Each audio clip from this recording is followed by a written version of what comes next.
Halo anak-anak, apa kabar? Kita bertemu kembali ya dalam pembelajaran hari ini. Hari ini tema pelajaran kita adalah Gereja Persekutuan Para Kudus.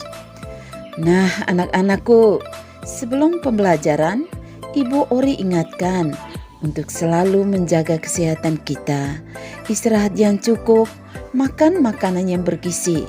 Jangan lupa ya, kalau keluar rumah memakai masker, jaga jarak, dan mencuci tangan. Sebelum pelajaran, mari kita hening sejenak untuk berdoa. Dalam nama Bapa dan Putra dan Roh Kudus. Amin. Allah Bapa kami yang ada di surga, kami bersyukur kepadamu karena pada hari ini kami boleh belajar tentang gereja sebagai persekutuan para kudus. Bantulah kami agar kami semakin mengenal iman kami akan Allah Bapa, Putra, dan Roh Kudus dalam persekutuan dengan gerejamu. Dampingilah kami dengan Roh Kudus-Mu agar kami semakin menghayati tugas kami sebagai anggota gereja. Demi Kristus Tuhan dan pengantara kami. Amin. Dalam nama Bapa dan Putra dan Roh Kudus. Amin. Nah, anak-anakku, kita sudah mengawali pelajaran kita dengan doa. Kita akan memulai dengan materi hari ini dengan tema Gereja Persekutuan Para Kudus. Gereja adalah persekutuan umat Allah dan Yesus sebagai kepalanya. Seperti anggota tubuh ada kaki, ada tangan, perut, hidung, dan yang menjadi pemimpinnya adalah kepala atau akal budi. Persekutuan berarti persatuan atau kumpulan tidak terpisahkan, merupakan satu kesatuan. Tidak saling membedakan. Ada pemimpin dan ada anggotanya. Para kudus. Siapakah para kudus itu? Mereka adalah para martir, santo dan santa. Mereka yang telah mengorbankan nyawanya demi iman Katolik. Mereka yang hidup menyerupai Kristus. Dalam tradisi gereja dikisahkan beberapa tokoh yang berjuang membela imannya. Misalnya, Santa Teresa dari Kalkuta. Santa Teresa dari Kalkuta adalah seorang kudus yang penuh cinta kasih. Ia berkarya di India, melayani mereka yang miskin, yang sakit, dan yang yatim piatu. Ada juga Santo Stefanus, Santo Franciscus Xaverius, Santa Angela. Nah anak-anak, yang satu ini Santa siapa ya? Ayo coba diingat-ingat lagi, Santa siapa ya? Dia adalah pelindung sekolah kita.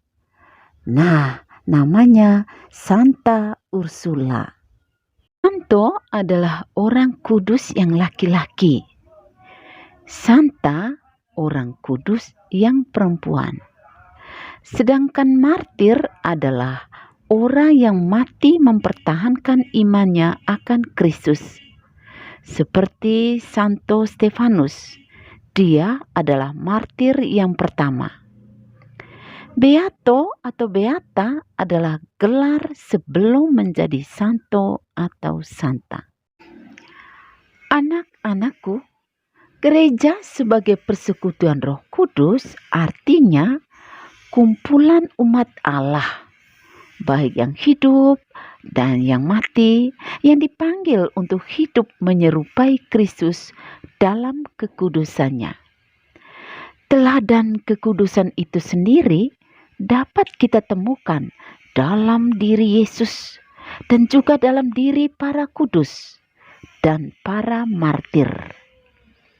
Kita semua sebagai umat Allah satu dalam sebuah perahu, yang mana Yesus sebagai nakodanya atau kepalanya.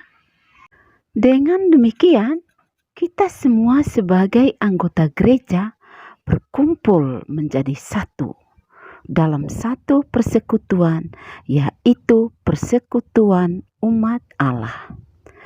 Anak-anakku, dalam perayaan Ekaristi, dalam doa aku percaya atau syahadat atau yang disebut dengan kredo itu ditegaskan lagi bahwa sebagai umat beriman kita percaya akan Roh Kudus, Gereja Katolik yang kudus, serta persekutuan para kudus.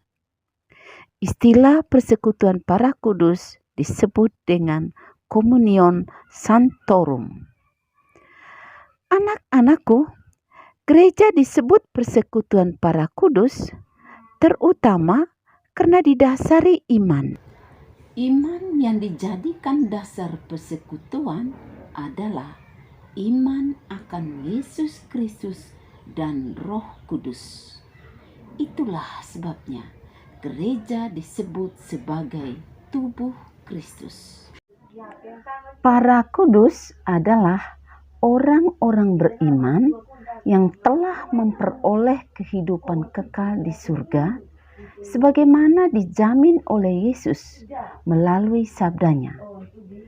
Aku berkata kepadamu, sesungguhnya jikalau kamu tidak makan daging anak manusia dan minum darahnya, kamu tidak mempunyai hidup di dalam dirimu.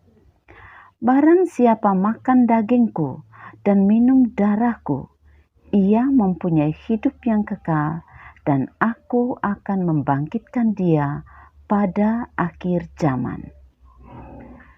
Anak-anakku, persekutuan para kudus adalah himpunan orang-orang yang semasa hidupnya menunjukkan nilai-nilai iman, kesucian, dan menyerahkan seluruh hidupnya untuk kemuliaan Allah. Dalam Injil Yohanes bab 6 ayat 51, syarat untuk memperoleh hidup yang kekal adalah makan roti dari surga.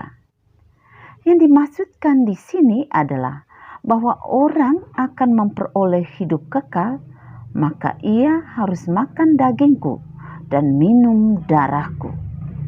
Makanan jasmania memang perlu untuk hidup, tetapi makanan yang diperlukan untuk memperoleh hidup yang kekal adalah melakukan kehendak Allah. Yesus melakukan kehendak Allah hingga ia rela menyerahkan tubuh dan darahnya di kayu salib. Gereja sebagai persekutuan orang kudus nampak dalam kegiatan-kegiatan gereja seperti doa bersama dan juga perayaan Ekaristi. Ada 3 kelompok dalam gereja Katolik, yaitu yang pertama kelompok hierarki. Kelompok hierarki yaitu Dewan para Uskup dengan Paus sebagai kepala dan para imam serta diakon sebagai pembantu uskup. Tugas hierarki adalah sebagai pemimpin dan gembala gereja. Kelompok yang kedua adalah kelompok biarawan-biarawati, yaitu para suster dan para bruder. Kelompok ini mengikrarkan diri dengan kaul ketaatan, kaul kemiskinan, dan kaul keperawanan. Tugasnya adalah mewujudkan corak kehidupan dengan kaul-kaul dan menyuburkan kesucian gereja dan kemuliaan Allah Tritunggal. Dan kelompok ketiga adalah kelompok kaum awam, yaitu warga gereja yang tidak ditabiskan dan tidak dikaulkan. Tugasnya adalah meresapkan tata dunia dengan semangat Injil dalam seluruh kehidupannya.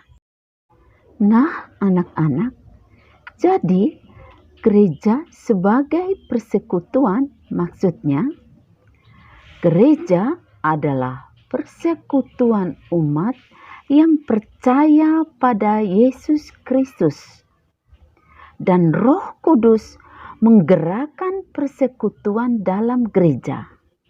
Maka Roh Kudus disebut juga sebagai jiwa gereja. Dan semangat dasar persekutuan adalah cinta dan harapan. Demikianlah pelajaran kita hari ini. Mari kita akhiri dengan doa penutup. Dalam nama Bapa dan Putra dan Roh Kudus. Amin. Allah Bapa dalam surga, kami bersyukur kepadamu karena Engkau telah menyertai kami dalam pelajaran agama Katolik hari ini. Semoga kami semua semakin menghayati tugas kami sebagai anggota gereja dalam seluruh kehidupan kami, baik di rumah, di sekolah, dan di masyarakat. Demi Kristus Tuhan dan pengantara kami. Amin. Dalam nama Bapa dan Putra dan Roh Kudus. Amin. Tuhan memberkati.